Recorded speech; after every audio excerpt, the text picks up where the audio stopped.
Vamos a continuar con la parte que nos hemos quedado ayer. Vamos a entrar en la parte de equilibrio energético, ¿no? Con todo lo que es el ayuno, la obesidad, las vitaminas. Vamos a ver el día de hoy. Ayer vimos todo lo que es el coeficiente respiratorio, vimos toda la introducción, vimos otra vez el hipotálamo. El hipotálamo tiene que ver mucho con lo que es el equilibrio, ¿no? Con la ingesta de alimentos más que todo. Con lo que es el hambre, con la saciedad, cuando uno ya está saciado de comer, ¿no? Cuando uno no ha comido y el organismo necesita nutrientes, pues, ¿no? Para movilizarse, hacer sus actividades, ahí entra el hipotálamo. Hay señales nerviosas del tubo digestivo que portan información sensitiva acerca del llenado gástrico. Ya vamos a ver eso. Del tubo digestivo, del sistema digestivo, a través del nervio vago, las señales llegan al hipotálamo, ¿ya? Cuando uno tiene hambre, cuando uno está saciado de comer, ¿no? Entonces el tubo digestivo llegan señales a través del nervio vago, más que todo. Señales químicas de los nutrientes de la sangre, glucosa, aminoácidos y ácidos grasos que indican la saciedad. Señales de las hormonas gastrointestinales, también está relacionado con el nervio vago, ¿no?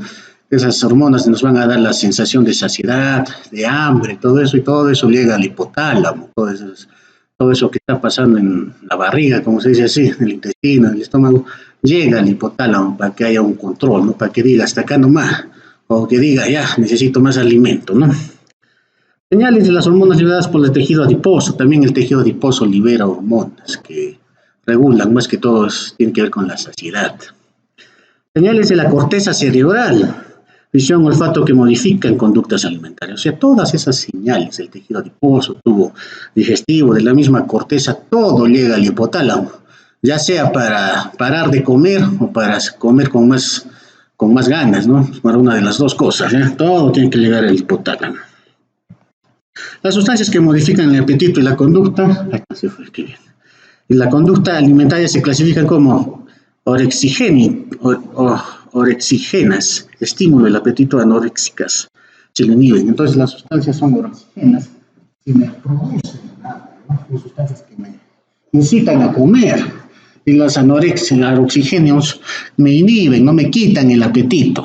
Disminuyen la alimentación, anoréxicos en otras palabras, estimulan la alimentación, orexígenos, los que anulan la alimentación, quitan el hambre, la hormona estimulante de melanocitos, los que aumentan el hambre, neuropéptido Y, los que disminuyen leptina, proteína relacionada con AGUTI, esa es una proteína especial, ahorita la vamos a ver, serotonina, que es un neurotransmisor, hormona concentradora de melanina, noradrenalina, orexina 6B, hormona liberadora de corticotropina, endorfinas, ¿no? Y tienen todas las neurotransmisores, hormonas, que ya sea que me produzcan más hambre o que me quiten el apetito, ¿ya? Ahí las tienen.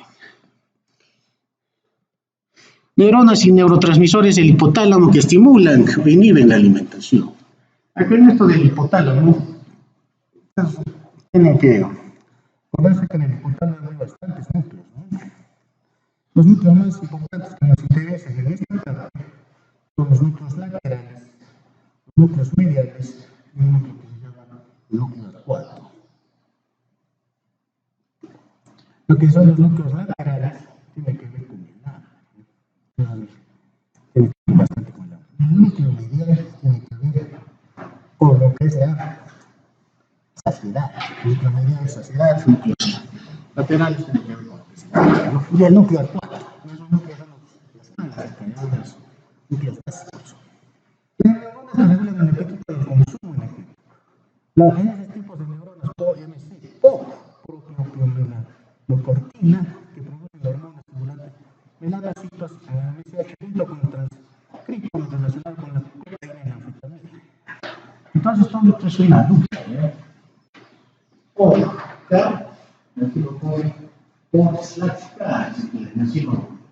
Así lo dicen los libros. Es una lucha de los grupos hipotálamo. Y se funciona una función anoréxica, el consumo de menos. Es la función de lo que está en hipotálamo, esa relación tóxica.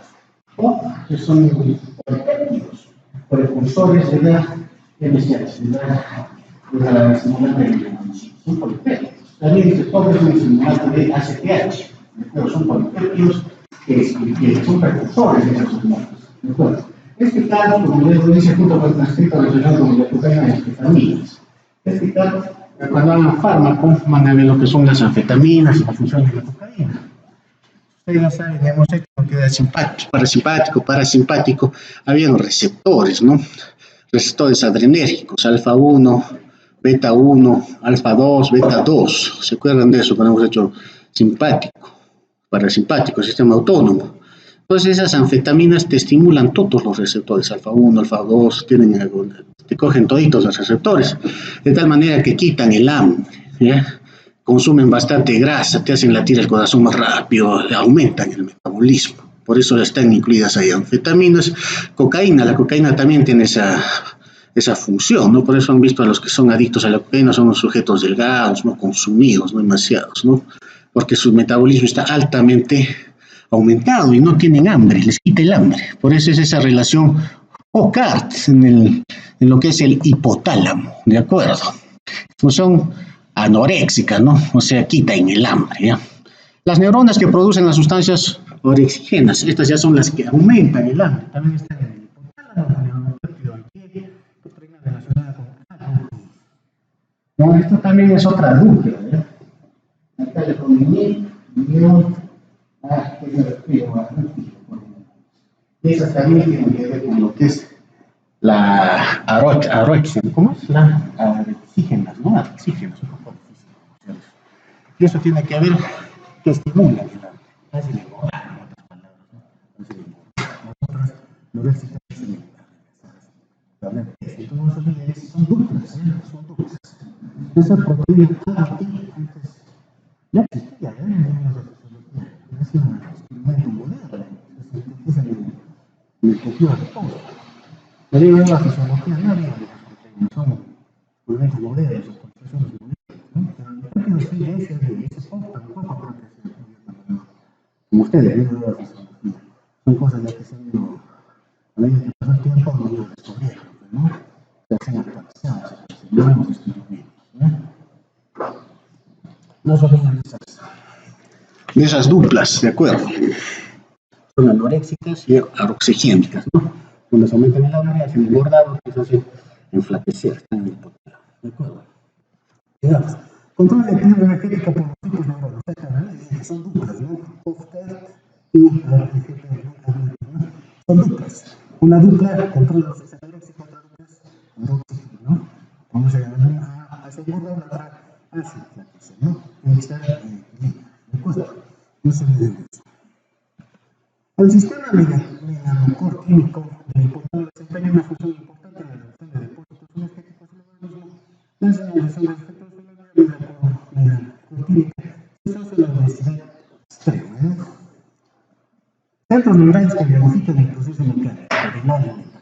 La mecánica real de la alimentación está sujeta a control por los centros troncoencefálicos. Troncoencefálico tiene que ver bastante con lo que es la alimentación. La función de los demás centros de alimentación radica en el control de la cantidad de alimento que se ingiere, en la estimulación de los procesos mecánicos.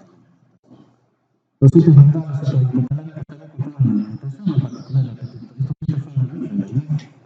Entonces hay centros hipotalámicos que hemos visto toda esa dupla, también hay centros suprahipotalámicos, ¿no? Hipotálamo, arriba del hipotálamo. Y estos ya los hemos visto cuando hemos hecho funciones cerebrales superiores, ¿no? Que son la amígdala y la corteza prefrontal, o sea, el sistema límbico, ¿no? Que pertenece a la amígdala. Esto es la límbico, ¿verdad? La disfunción de ambas amígdalas conlleva la seguridad psíquica para y los alimentos, ya se están dando cuenta, ¿no? Sistema nervioso central superior, como hemos visto en funciones cerebrales, está también metido en lo que es ¿no? El control de la alimentación.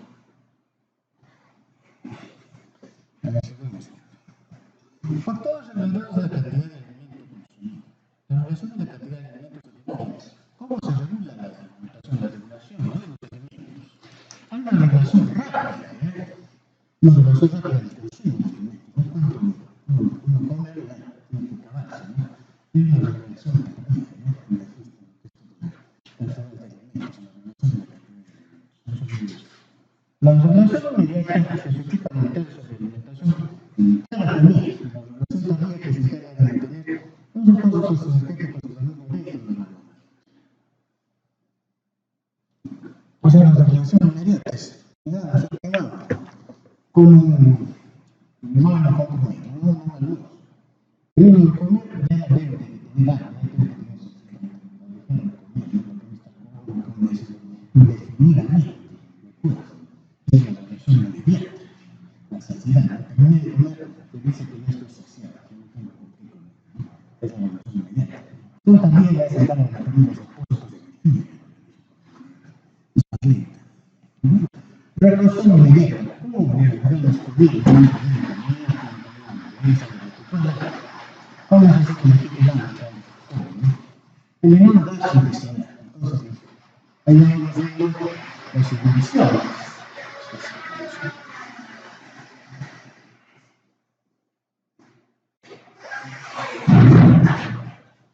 Entonces vamos a ver las subdivisiones, ¿no? Hemos visto la relación rápida, inmediata y la relación tardía. Inmediata, ¿no? Lo que pongo me tiene que quitar en algo, para no estar eliminado la intestinal de migra la alimentación. Y tenemos la cuestión rápida eliminada intestinal. Hemos visto eso de la fisiología intestinal, ¿no? Cuando se destinan el tubo digestivo, las señales y de todos los estiramientos son transmitidas hacia la comienza a poder producir. Esta eliminada transmite en los centros de alimentación que vemos dónde está el migra. O sea, si el estómago no está lleno, se tiene que dividir, no tengo por qué tener deseo. Es cuando el estómago está dividido. ¿De acuerdo? Ya vimos que la comida, el estómago, el tránsito intestinal, se le hablado de 3 a 5 horas en el estómago, ¿no? Entonces, el estómago está distendido todo ese tiempo, porque de nuevo en la sangre, para tener que quitar el aire, no tiene por qué comer más.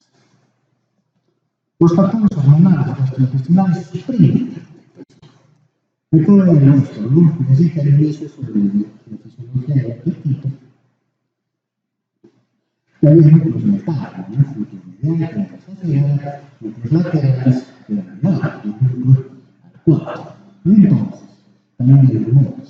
Cuando uno come una más, no sé yo, ¿no? Una cerveza, no sé qué comer. Cuando uno come algo, entonces el estómago tiene mecanismos externos. Eso va a desenvolver otro mecanismo. Se liberan estas hormonas, cuando se está haciendo un nutriente.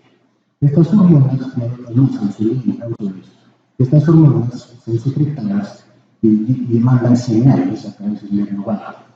El nervio vago sube, por decirlo así, llega al tronco, solitario, porque se llama, no solitario, llega al cuarto.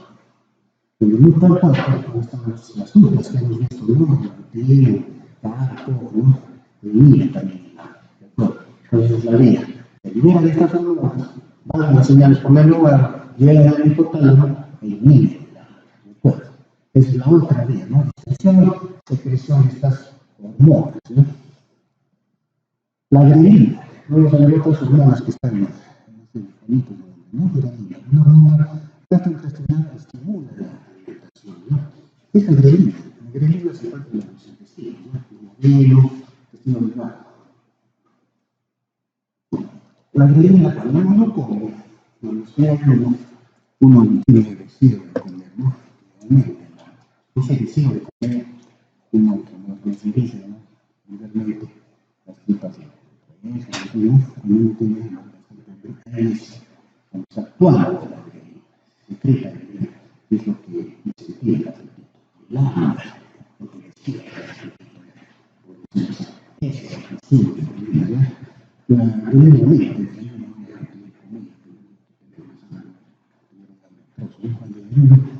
Las niveles máximos son cuando se comen niveles de niveles de uno come la sensación, la sensación de grelina física. O sea, uno tiene bastante hambre de grelina está con las manos. Dejó de comer hambre y la grelina se pone, ¿no? Con la sensación de hambre, con el apetito. Los efectos vitales inhiben el consumo de alimentos. La masticación, la digestión, el gusto medio del alimento, hasta alcanzar el límite de inhiben los centros hipotaláricos en la alimentación. Relación intermedia y tardía de consumo. Ya hemos visto entonces la relación rápida, vamos a ver la relación tardía e intermedia de los alimentos, ¿no? La relación rápida, no sabía de distensión abdominal y las hormonas, ¿no? Pues se eliminan, ¿no?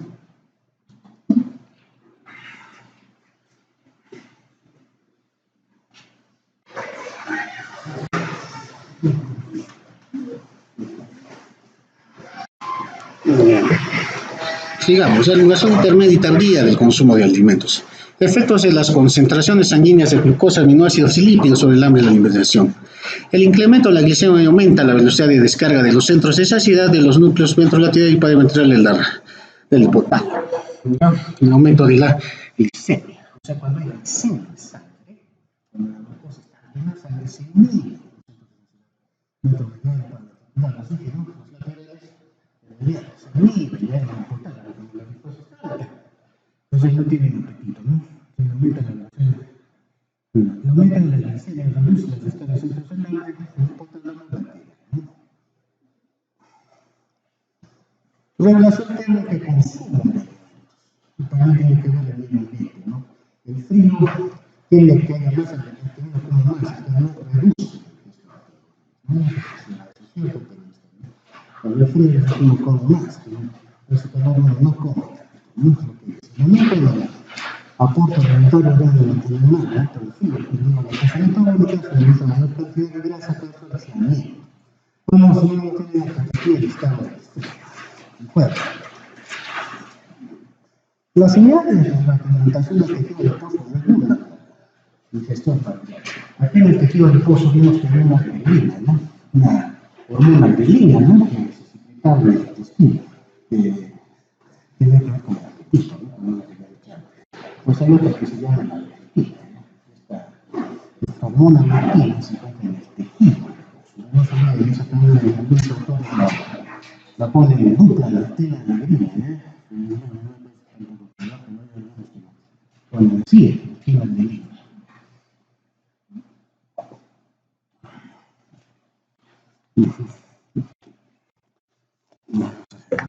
El energía depositada en el organismo es grasa, que varía entre las personas, ¿no? El organismo, la mejor manera de almacenar la energía que no se consume es la grasa. No importa la energía del depósito energético a través de la leptina. El tejido reduce el depósito de grasa cruda. O sea, la leptina, digamos, uno tiene saciedad, no está comiendo. Llega a la saciedad. Entonces ahí se secreta la leptina por el tejido adiposo. Recuerda, para decir ya estás lleno, no estás saciado, no comas más, ¿no? Esa es la función de la leptina, ¿no? ¿De acuerdo? Pero parte eso de decirlo, una vez que uno ya comió bien, ya está saciado, no tiene hambre, gracias a la leptina, hace que todos estos mecanismos, todos estos compuestos orgánicos que hemos comido vayan a los ciclos biológicos para que vayan a consumir energía, ¿de acuerdo? Así las funciones fundamentales. O sea, la grelina, por eso se le pone la dupla grelina y la grelina está en el aumenta la grelina. Cuando ya está lleno, no es satisfecho, aumenta la leptina, ¿eh? Eso no se pone de siempre, no me convence de todo, pero bueno, ¿no? Luego no tiene la leptina frente a las restricciones, ¿no? Pero así lo pone, ¿no? La producción de sustancias que van a la fatiga, la producción de corticotropina y la actividad simpática aumenta el consumo energético. De acuerdo. Resumen sobre la regulación a largo plazo. La regulación a largo plazo. Si los depósitos de energía de granel por y por menor cantidad de normal se estimulan los centros de alimentación del hipotálamo y que otras funciones de energía que le aumentan las sensaciones nombres como la búsqueda.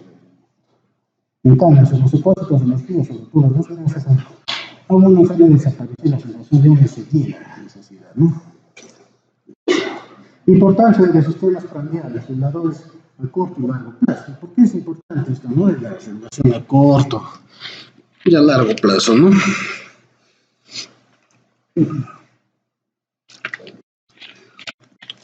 Inducen a ingerir porciones menores de cada comida, con lo que el alimento transita por el tubo digestivo con un ritmo más estable, ¿no? Gracias a estas hormonas, leptina, más que todo, que es de la saciedad, ya disminuye, ¿no? Ya no como, ¿no? ¿Para qué? Para que también haya un vaciamiento adecuado, ¿no? Los tiempos del vaciamiento gástrico ya les sé, ¿no? Porque si voy a estar come, ya no voy a armar un tránsito adecuado, ¿de acuerdo? Evita ingerir en cada comida cantidades de alimentos que saturarían los sistemas de almacenamiento metabólico, ¿no? Si comiésemos indefinidamente en esas hormonas leptina que controlan la saciedad, o estaríamos recontra gordos, ¿no? Por eso también es importante eso ya de la regulación a corto y a largo plazo. A corto plazo para que no se estanque la comida, no haya un pastareo de comida en el tubo digestivo. a largo plazo para que no se almacene pues, la grasa, ¿no? Y seamos unos sujetos recontramórbidos, ¿no? Con obesidad mórbida. Esos son la importancia, porque estos mecanismos de control, ¿de acuerdo? Obesidad, ya habíamos visto, ¿no? Todo lo que es la fisiología del apetito, las hormonas, ahora vamos a entrar en lo que es la obesidad.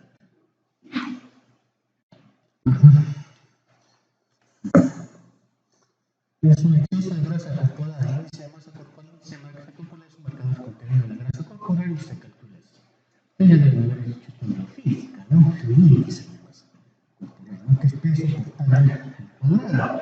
Y de eso me va a dar unos valores, ¿no? Donde clasifica, ¿no? Y el sobrepeso se dice cuando dice tabla, estás de 25 a 29 kilogramos, ¿no? Entonces estás con sobrepeso. Obesidad cuando es superior a 30, ¿no? Entonces hay tipos de obesidad.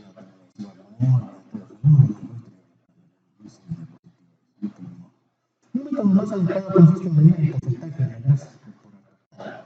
La obesidad suele considerarse que una presencia de un 25% más de grasa corporal total masculina y 35 grasa corporal. Se ve la obesidad masculina cuando hay 25 más de grasa. En las mujeres cuando es 35 más de grasa, ya se considera que el sujeto está obeso. ¿De acuerdo? La obesidad es consecuencia de un mayor aporte de energía en relación con su consumo. Esa es la obesidad, ¿no?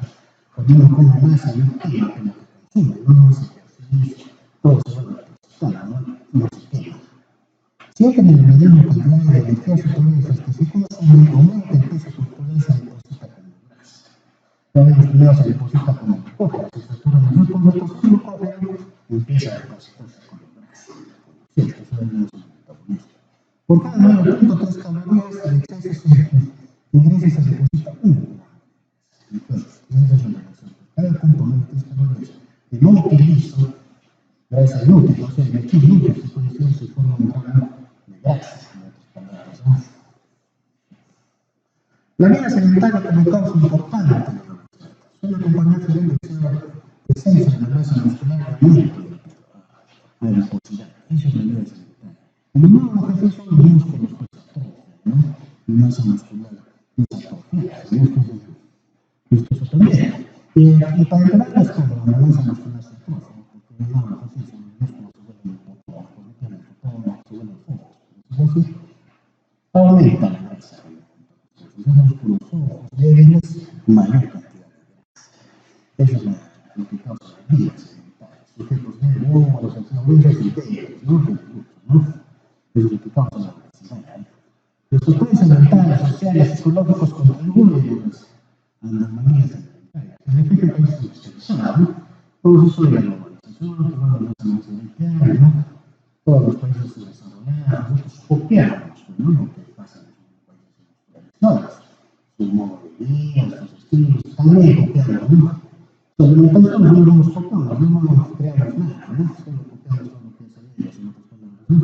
Usted no es fisiología, no todo esto son libros. Todo el mundo no nada, no come nada, ¿no? Como son los buenos copiadores, para mí copiamos, no lo que comen, ¿no? Entonces lo comemos. Porque se inventaba y empezamos a comer comida. Y ahora las cosas, ¿no es cierto? Y bien, estas cosas, situaciones que son una enfermedad grave de la nutrición. No solamente no se decía el estilo de vida, ¿no? Estilo de vida vegetal, aparte de eso de enfermedades, también más que todo psicológicas que causan que uno coma más. Por ejemplo, cuando uno está estresado, que son con muchas actividades, empieza a comer bastante, ¿no? Entonces le ponemos calentina, esto con vaselina, ¿no? Lo come, eso es exacto. También sí, eso de los estudios, ¿no? Puede comer con uno y en otro caso, ¿no? Solo en la psiquiatría, pero los pacientes no comen, ¿no? Dormir, bueno, así sin parar, sin límites, no comen, ¿no? Pero también ayuda a la enfermedades y el estilo de vida, ¿no?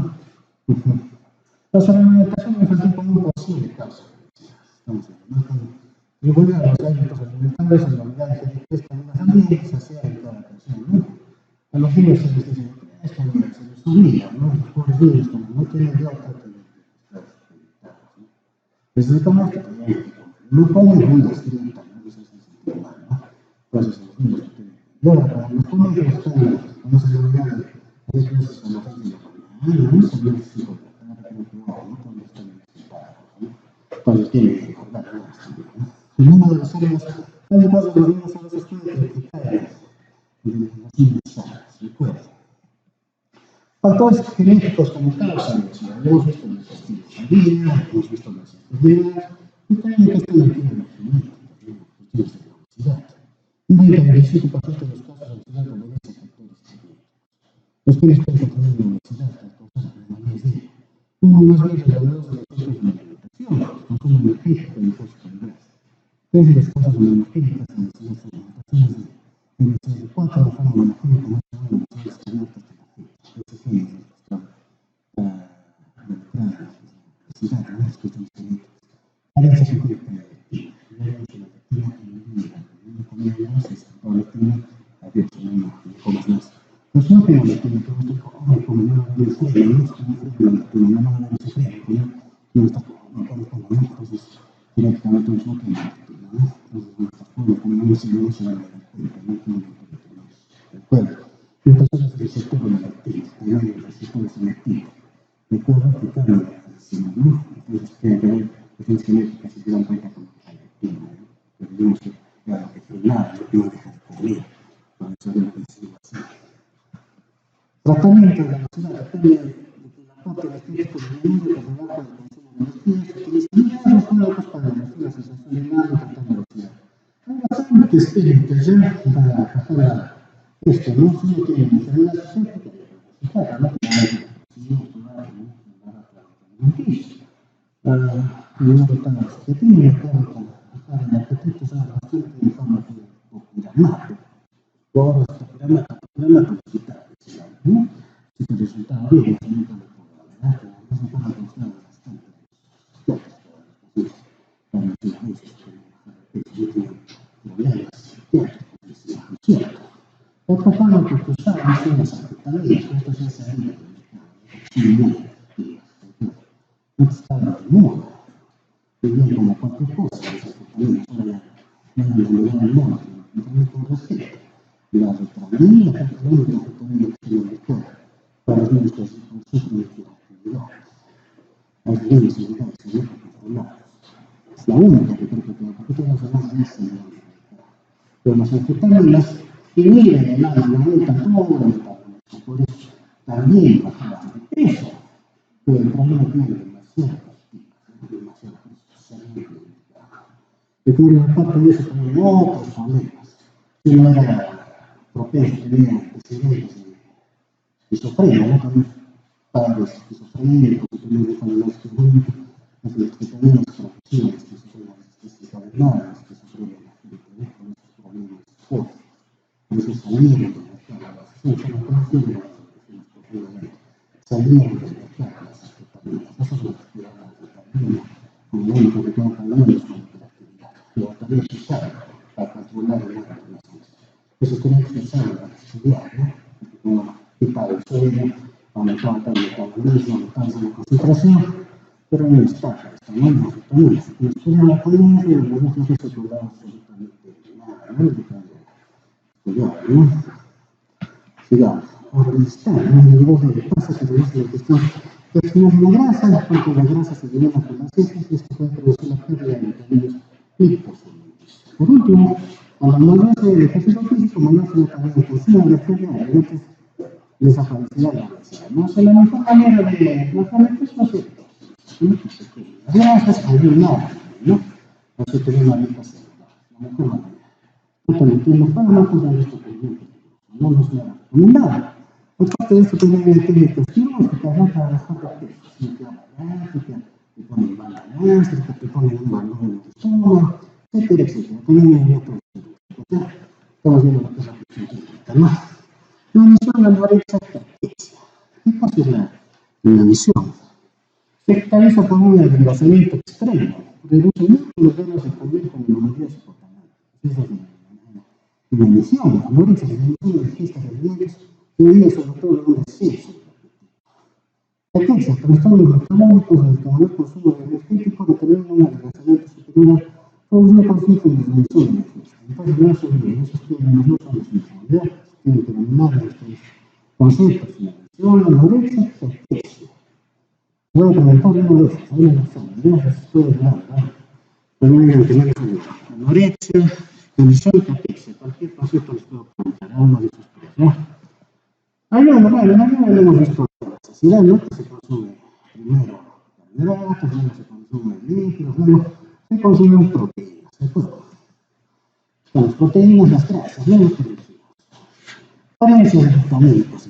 Ya hemos visto todo lo que es la obesidad, todo lo que es el ayuno, lo hemos visto también todo lo que es ciclo del apetito, todas las hormonas, etcétera, ¿no?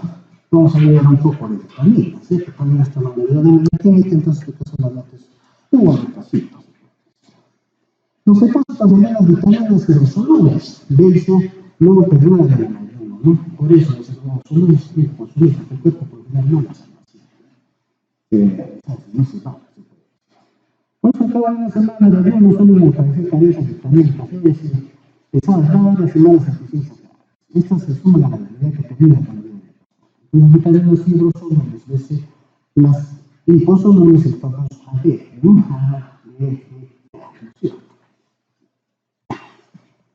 Vitaminas, requisitos varios de las vitaminas. ¿Qué lo tiene? Vitaminas de compuesto orgánico. Es un compuesto orgánico. No necesario en pequeñas cantidades para el metabolismo. Las células no pueden. Si las vitaminas las células no pueden fabricar, tenemos que consumirlos. Igual que los aminoácidos esenciales, tenemos un metabolismo proteico, los aminoácidos esenciales, tenemos que comer, ¿no? También que las vitaminas no las sintetizamos, ¿no? Comer, las y las vitaminas, ¿no? La vitamina A, que tiene que se requiere, se ponen unidades internacionales, vitaminas, vitamina B1, 1.5, dinoflorina, B2, 1.6, energía, vitamina B3, 20 miligramos, ácido fólico, vitamina B5, 45 miligramos, D, E, K, ácido fólico, B12, vitamina C, ácido fólico, no, aquí en todas las vitaminas como la cantidad, ¿no? Que se debe requerir. ¿De acuerdo? Depósito orgánico de las vitaminas. Las vitaminas se depositan en pequeñas cantidades en todas las células. En el hígado se depositan las vitaminas. La donación de vitaminas basta para mantener a una persona durante 5 a 10 meses, ¿no? La donación de vitamina C, la donación de vitamina dura, ¿no? La donación de vitamina D basta para mantener a una persona durante 2 a 4 meses, ¿no? Ese es su tiempo de vida largo, ¿no? 10 meses, ¿no? La vitamina C, la vitamina D. Los depósitos de la mayoría de las vitaminas no son escasos, lo que decimos. Los fosforilos poco que no son tan prolongados, ¿no? Como los fosforilos. La diferencia de vitamina D, los síntomas que se conocen a los pocos días, están viendo, ¿no? Los fosforilos es más mecánico, no pues está como una cima, los lipos es la cima, ¿no? Salvo los de la vitamina D, que tienen la tendencia de la sangre, no se vitamina D. Los que no vitaminas vivos son por lo general rápido, ¿no? La desintegración notoria, la carencia, ¿no? Las vitaminas B, porque no hay almacenamiento, ¿de acuerdo? Vitamina A se conoce como retinol, está presente en vegetales que contienen provitaminas que conforman vitamina A. La carencia de vitamina A produce ceguera nocturna y altera el crecimiento de las células epiteliales. Tiene que ver bastante con las células epiteliales. La carencia se manifiesta por descamación de la piel y en ocasiones acné, falla del crecimiento y por el cese del crecimiento esquelético, incapacidad para la reproducción, queratización de la córnea con opacidad corneal y ceguera. Esa es la vitamina A, ya lo saben, tiene que ver, entonces pesa más en lo que es la vista y en la piel, la vitamina A, ¿de acuerdo? Tiamina. Acá vamos a entrar al grupo de la vitamina B, ¿no? Es todo complejo, por eso se llama complejo, porque está formado por varios tipos de vitamina, ¿de acuerdo? Esto es la vitamina B, que es necesarísima. Más que todo porque se encima tener coenzimas. Ustedes han visto, ¿no? Lo que es todos los ciclos que hemos hecho. Todo eso que hemos visto en los metabolismos de los principios orgánicos, carbohidratos, lípidos, proteínas, todo eso tiene que estar movidos, se comunican, todo, no sé si es una más, pero también es muy, todos esos ciclos que pasan de la otra, y eso se lleva con las enzimas, ustedes han visto en la parte de química, la enzima, ¿no? Que está formada por una enzima, parte proteica, y la enzima parte no proteica, y la parte no proteica, que es la enzima, es la que aumenta, que sea más catalítica, más destructiva, ¿no? Y para que ese trato pase a otro, esa es la función. Casi estas vitaminas B tienen que ver bastante con la que es enzima, o sea, con el día a día, las funciones de oxidoproducción, ¿no? Químico orgánico, que eso se ve bastante, ¿no? ¿No es cierto? Todas estas vitaminas, tiamina, flavina, ¿no? Todos esos tienen que ver con lo que es la oxidoproducción, el transporte de nitrógenos, electrones. ¿Para qué? Por eso usan las electrones, sacar electrones, se mueve toda esa maquinaria, ¿no? Los ciclos de glucosa, de activación, todo. Entonces, estas son muy importantes, estas vitaminas, ¿eh? Porque tienen esas, puedes decir, coenzimas, ¿de acuerdo? La tiamina opera como pirofosfato de tiamina. Este compuesto actúa de modo descarboxilasa para descarboxilasa glicoides y otros alfa-cetoácidos. Bien, funcionan como enzimas. Esta vitamina B1, la carencia de esta vitamina determina lo que es el beriberi, ¿de acuerdo? Luego es la activación del ácido pirúlico y algunos aminoácidos que aumentan las grasas. El beriberi es una enfermedad que se clasifica en dos, ¿no? El beriberi seco y el beriberi húmedo. El beriberi seco tiene que ver con lo que es problemas cardíacos. El beriberi húmedo con las polineuropatías, ¿no? Con el sistema nervioso central. Entonces, la carencia de esta vitamina B1 tiene que ver bastante con el beriberi. La vitamina se requiere para el metabolismo final de los hidratos de carbono y muchos aminoácidos, porque les dije, sirve como enzimas para que estos ciclos tengan funciones, que no se nos caigan estancados, ¿no? En acetilcolina, en el piruvato no hay acetilcolina, estaría estancado, no fuesen por las enzimas, ¿de acuerdo? Entonces es necesario para esas funciones de oxidación, todo eso, ¿no? Que es una química orgánica, ¿de acuerdo? En bioquímica también, esto se pasa, ¿no? Esa es la vitamina B1. Vitamina B1, la carencia también produce lesiones en los sistemas nerviosos central y periférico, lo que les dije, beriberi no seco y beriberi húmedo. Uno atacaba el sistema nervioso y el otro atacaba corazón, ¿no es cierto? Induce la degeneración de las vainas de mielina de las fibras nerviosas. ¿No? O sea, las fibras nerviosas, ustedes saben, el axón está rodeado por mielina, ¿no es cierto? Entonces esta mielina necesita de la vitamina. Si no hay vitamina B1, no hay no hay esa grasa, ¿no? Por donde pasa el impulso nervioso. Pues hay neuropatías, ¿no? Tractos fibrosos en la médula pueden generar que se observan parálisis, pueden llegar hasta parálisis, ¿no? Porque no hay vitamina, ¿no? La carencia termina debilita el corazón y causa base de dilatación periférica, ¿no? ¿no? Corazón, sistema nervioso. Sería gran parte del elevado flujo de sangre que pasa por el corazón y impacta en la idea primaria del músculo. La carencia termina por contracciones gastrointestinales, ustedes han visto, ¿no? Síntomas de una sugestión de estreñimiento, porque es grave, obviamente, el sistema nervioso también, el sistema digestivo, que he dicho eso, ¿no? Bastante, muchos calentamientos de estreñimiento, anorexia, todas esas cosas. Entonces, no se olviden del beriberi seco, responsable de la vitamina B1. Y así, ¿no? También conocida como ácido nicotínico, actúa dentro del organismo como coenzima, lo que les dije,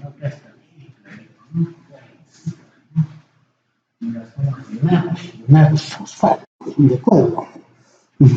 En la carencia de la energía encontramos debilidad muscular, con la carencia grave se produce una necrosis tisular de la vida, hay necrosis tisular. La carencia de ácido nicotínico termina en irritación e inflamación de los músculos bucales y de partes del tubo digestivo.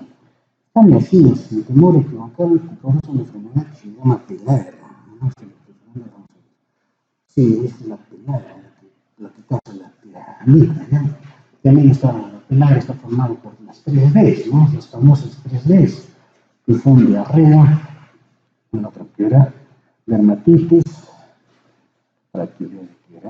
dermatitis, diarrea, y demencia. Entonces esas son las 3 Ds que causarían la diacina. Encima, ahí salen los famosos fosfato, todo lo que hemos estado viendo en los ciclos biológicos. Riboflavina, la tiamina salen las medicinas, no salen los nátridos, fosfatos, eso, ¿no? En la riboflavina salen los fosfatos, ahí sale la riboflavina, las enzimas esas, ¿no?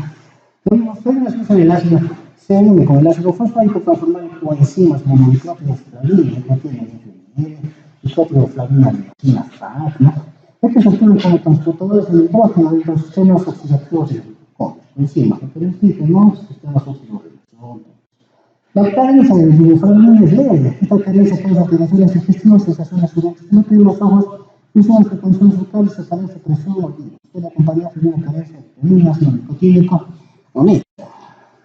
Vitamina B12. Entonces ya hemos visto los tres primeros, ¿no? Delegado tiene, ¿no? De mañana no me ha delegado, ¿eh?